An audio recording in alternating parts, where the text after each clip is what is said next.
사도신경 하심으로 1월 17일 화요일 에바다교회 오늘을 여는 말씀 시작하겠습니다. 나는 전능하신 아버지 하나님 천지의 창조주를 믿습니다. 나는 그의 유일하신 아들 우리 주 예수 그리스도를 믿습니다. 그는 성령으로 잉태되어 동정녀 마리아에게서 나시고 본디오 빌라도에게 고난을 받아 십자가에 못 박혀 죽으시고 장사된 지 사흘 만에 죽은 자 가운데서 다시 살아나셨으며 하늘에 오르시어 전능하신 아버지 하나님 우편에 앉아 계시다가 거기로부터 살아있는 자와 죽은 자를 심판하러 오십니다. 나는 성령을 믿으며 거룩한 공교회와 성도의 교제와 죄를 용서받는 것과 몸의 부활과 영생을 믿습니다. 아멘. 오늘 우리에게 주신 하나님의 말씀은 출애굽기 13장 1절에서 10절까지 말씀입니다. 하나님의 말씀 봉독하겠습니다. 여호와께서 모세에게 일러 이르시되 이스라엘 자손 중에서 사람이나 짐승을 막론하고 태에서 처음 난 모든 것은 다 거룩히 구별하여 내게 돌리라. 이는 내 것이니라 하시니라. 모세가 백성에게 이르되 너희는 애굽 곧 종되었던 집에서 나온 그날을 기념하여 유교병을 먹지 말라. 여호와께서 그 손의 권능으로 너희를 그곳에서 인도해 내셨음이니라. 아비벌 이날에 너희가 나왔으니 여호와께서 너를 인도하여 가나안 사람과 헷 사람과 아모리 사람과 휘잇 사람과 여부스 사람의 땅 곧 내게 주시려고 내 조상들에게 맹세하신 바 젖과 꿀이 흐르는 땅에 이르게 하시거늘 너는 이달에 이 예식을 지켜 이래 동안 무교병을 먹고 일곱째 날에는 여호와께 절기를 지키라.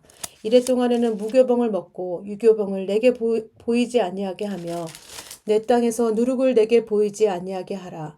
너는 그날에 내 아들에게 보여 이르기를 이 예식은 내가 애굽에서 나올 때에 여호와께서 나를 위하여 행하신 일로 말미암음이라 하고 이것으로 내 손의 기호와 내 비간의 표를 삼고 여호와의 율법이 내 입에 있게 하라. 이는 여호와께서 강하신 손으로 너를 애굽에서 인도하여 내셨음이니 해마다 절기가 되면 이 규례를 지킬지니라. 아멘. 네, 이스라엘 백성이 하나님의 권능을 힘입어서 애굽을 나온 이 사건은 이례적인 사건이 아닙니다. 그것은 하나님이 당신의 손으로 순종하는 자들을 구원하시는 중요한 사건입니다. 그렇게 하나님은 이 사건을 경험한 이스라엘뿐만 아니라 그들의 후손도 영원히 그 사건을 기념하고 기억하길 원하셨습니다. 그래서 대대로 기억해야 될 것들을 오늘 말씀에서 이야기하고 있습니다. 첫째는 태에서 처음 난 모든 것은 하나님의 것임을 기억하라고 말씀합니다. 우리 2절 말씀 볼까요? 이스라엘 자손 중에서 사람이나 짐승을 막론하고 태에서 처음 난 모든 것은 다 거룩히 구별하여 내게 돌리라. 이는 내 것이니라 하시니라. 하나님은 초태생은 다 내 것이다. 태에서 처음 나온 것은 다 내 것이라고 말씀합니다. 사실 출애굽의 마지막 재앙은 애굽의 초태생은 모두 생명을 잃었습니다. 반면에 이스라엘 백성은 죽음이 넘어가는 그 은혜의 사건을 경험합니다. 이스라엘 백성은 생명과 죽음의 갈림길에서 생명으로 옮겨지는 구원의 은혜를 경험한 것이죠. 하나님은 문설주에 피가 발라져 있는 집은 죽음을 면하심으로 구원의 역사를 이루셨습니다. 사실 하나님께서 문설주에 피가 발라 있으나 없으나 그 집이 누구 집인지 다 아셨을 것입니다. 그럼에도 하나님은 이스라엘 백성에게 문설주에 피를 바르라는 명령을 하셨습니다. 왜 이것들을 명령하셨을까요? 기억하기 위해서입니다. 하나님은 이스라엘 백성을 유월절 사건에 함께 참여시키심으로 인해서 이 구원의 사건을 너희들이 기억하라고 이 사건에 지금 함께 부르신 것입니다. 이렇게 애굽에 처음 태어난 것을 다 죽이고 이스라엘 백성의 초태생은 살려주었습니다. 그리고 지금 이스라엘의 초태생을 어떻게 해요? 다시 달라고 말씀합니다. 너희 처음 태어난 것들 내가 다시 살려놨으니까 다시 돌려줘 라고 말씀합니다. 하나님의 모습이 어떻게 보면 치사해 보이기도 하고 다 내 거라고 말씀하시는 게 욕심이 많은 것처럼 보입니다.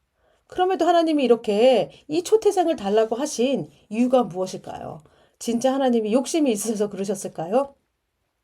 그게 아니라 이건 뭐냐면 출애굽이라는 이 구원의 이 은혜의 시간을 다시 한번 기억하길 원하기 때문입니다. 여러분, 처음 드린다는 것은 전부를 드린다는 것의 상징입니다. 장자는 그 집안의 대표이고 가축에 처음 태어난 것도 그 가축의 대표가 됩니다. 하나님께서 이렇게 처음 태어난 것을 요구한 것은 단지 장자만 달라고 요구한 것이 아니라 이건 뭐예요? 이스라엘 전체를 달라는 것입니다. 이렇게 하나님께서 이스라엘 전체를 요구하신 이유는 이제 이스라엘 백성이 소속이 달라졌다는 것을 이야기하고 있습니다. 그 전에 너희들이 바로의 소유였다면 이제 이 구원의 사건을 통하여서 이 구원의 사건 이후에 하나님의 소유, 너희들의 이제 소유가 하나님으로 바뀌었다는 것을 알려주고 있습니다. 여러분, 구원의 의미가 무엇입니까? 하나님이 이제 나의 아버지가 되었고 내가 하나님의 소유가 되었다는 것입니다. 구원받은 자의 삶은 주인이 바뀐 것입니다. 하나님이 나의 아버지가 되었고요. 나는 하나님의 자녀가 되었습니다. 그래서 우리의 삶이 하나님께 나의 전부를 드리며 살아가길 원한다는 그 뜻이 들어가 있는 것입니다. 하나님의 원하시고 기뻐하시는 뜻을 따라 살아가는 거, 이것이 바로 구원받은 자의 삶이라는 것입니다. 구원받기 전에 내가 내 삶의 주인이었다면, 그래서 내 맘대로 살았다면, 이제 구원받은 내가 하나님의 자녀된 나는 이제 어떻게 살아야 되냐면 하나님 말씀하신 대로, 하나님 뜻하신 대로 살겠습니다 라고 하는 이 고백과 삶의 모습이 있어야 된다는 것입니다. 사도 바울은 하나님이 우리를 그리스도의 피값으로 사셨기 때문에 이제 우리가 오직 그리스도를 위해 살아야 한다고 가르칩니다. 하나님의 소유인 우리가 자신의 욕망을 채우며 살아가는 것이 아니라 오직 하나님의 선하시고 기뻐하신 뜻을 알아서 순종하며 살아가야 한다는 것을 말씀하고 있습니다. 우리는 모두 출애굽의 은혜를 받은 구원받은 하나님의 자녀입니다. 믿지요? 그래서 여러분, 우리 삶의 목표 또 어떻게 되냐면 오직 주님을 위해 살아가는 우리들이 되어야 한다는 것입니다. 또한 이 구원받은 은혜를 절대 잊으며 안 된다는 것입니다. 기억하면서 살아가라고 하는 이 말씀을 우리에게도 지금 해주시고 있습니다.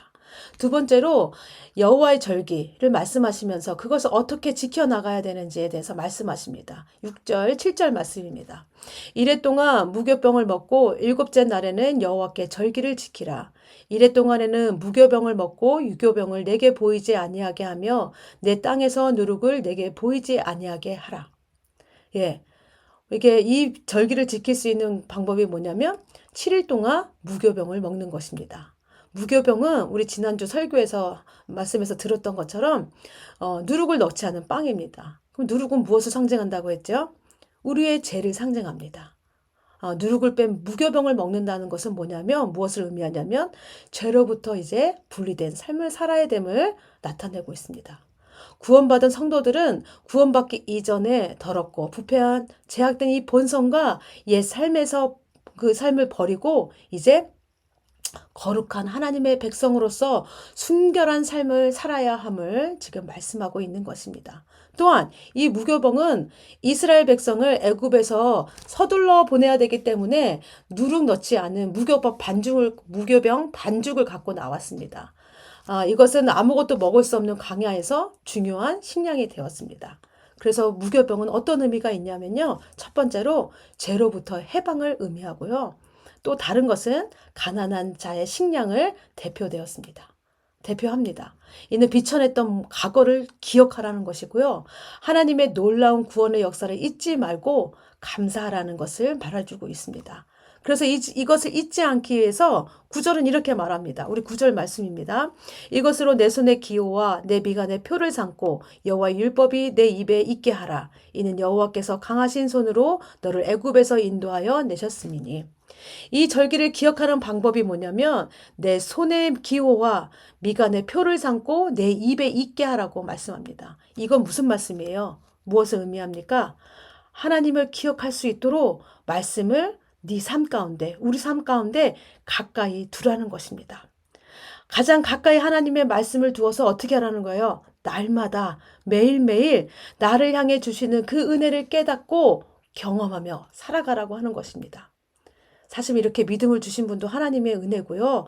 믿음을 유지시켜주는 것도 하나님의 은혜입니다. 그런데 하나님의 이 은혜는요, 한번 왕창 받는다고 해서 이것들이 유지되고 우리가 기억되는 것이 아니라 우리는 어떻게 해야 되냐면요.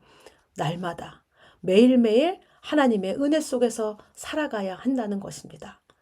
생각해 보세요, 여러분. 하나님께서 만약에 1년치 은혜를 우리한테 몰아서 주신다면, 어떻게 될까요?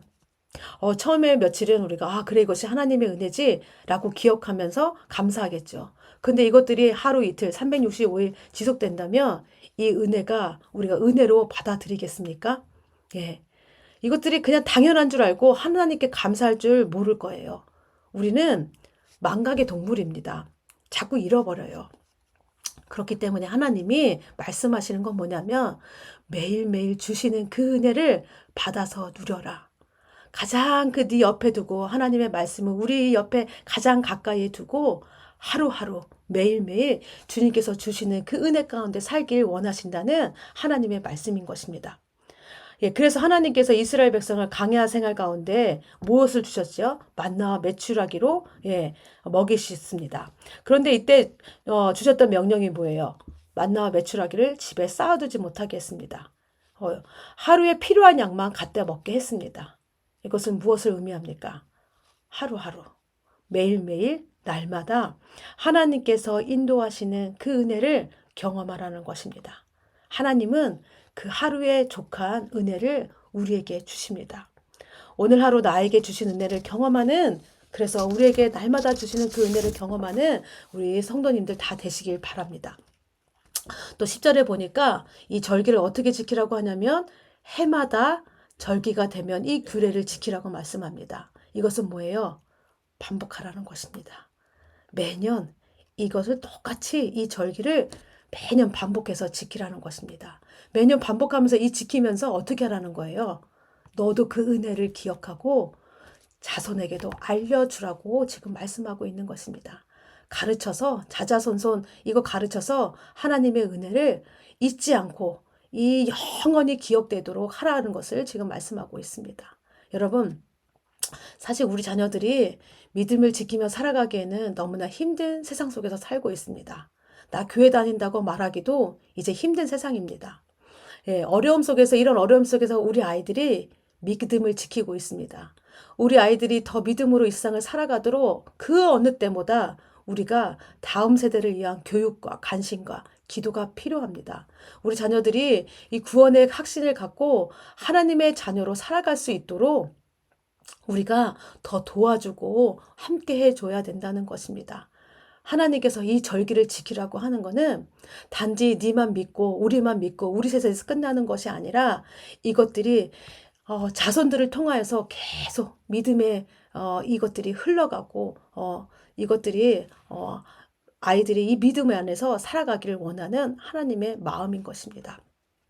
그래서 여러분, 우리가 더 우리 아이들을 위하여서 다음 세대를 위하여서 준비하고 기도하고 우리가 후원하며 나가는 우리 교회가 더 되기를 원합니다. 이 시간 우리 함께 기도하겠습니다. 기도하실 때 말씀을 위해 기도하실 때는 하나님 말씀을 가까이 함으로 날마다 우리와 함께 해주시는 하나님의 은혜를 기억하게 하시고 말씀과 기도와 찬양으로 주님과 함께하는 은혜를 더 누리게 하여 주시옵소서라고 기도해 주시고요. 가정을 위해 기도하실 때는 하나님이 나의 구원자 되십니다 라는 이 고백이 부모님의 고백이 뿐만이 아니라 우리 자녀들의 고백이 되게 하여 주시옵소서. 우리 모두의 고백이 되게 해 주십시오라고 기도해 주시기 바랍니다. 교회를 위해 기도하실 때는요. 믿음을 지키기 힘든 세대 속에 살아가는 우리 다음 세대들이 말씀 위에 뿌리를 내리게 하여 주시고 그 말씀에 뿌리 내린 우리 아이들이 담장 너머로 뻗은 푸른 나무같이 그렇게 성장하게 하여 주시옵소서라고 기도해 주시기 바랍니다. 나라와 세계를 위해 기도하실 때는 세계 경제 사회 전반을 이끄는 리더들을 위해서 기도해 주시기 바랍니다. 이 리더들이요, 하나님을 알고 하나님의 뜻을 구하고 하나님의 뜻을 따라서 정의를 구현하고 자신의 이익이 아닌 국민의 소리를 대변하는 자들이 되게 하여 주시옵소서라고 기도해 주시기 바랍니다. 공동체를 위해 기도하실 때는요, 오늘은 청년팀을 위해서 기도하겠습니다. 우리 청년팀 모두가요, 하나님, 내가 하나님의 택하신 족속이고 왕같은 제사장이고 하나님의 나라입니다 라는 고백과 깨달음이 있게 하시고 그래서 그런 구원의 감격을 갖고 살아가는 우리 청년들 되게 하여 주시옵소서.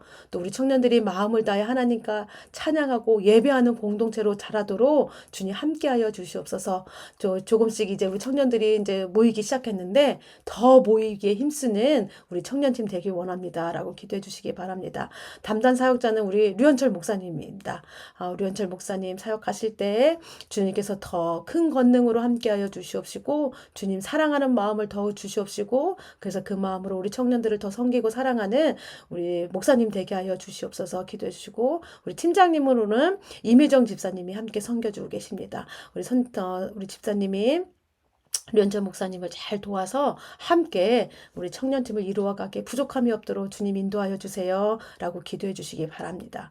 또 잠옷실 공사가 오늘까지 이제 진행이 됩니다. 오늘 이 공사 잘 마칠 수 있도록 또 끝까지 아무 사고 나지 않도록 주님 함께하여 주시옵시고 최창경 목사님 또 이기영 목사님 류현철 목사님 박돈식 집사님 가운데도 주님이 함께하여 주세요라고 우리 함께 기도하신 후에 주기도문 하심으로 모든 예배 마치겠습니다.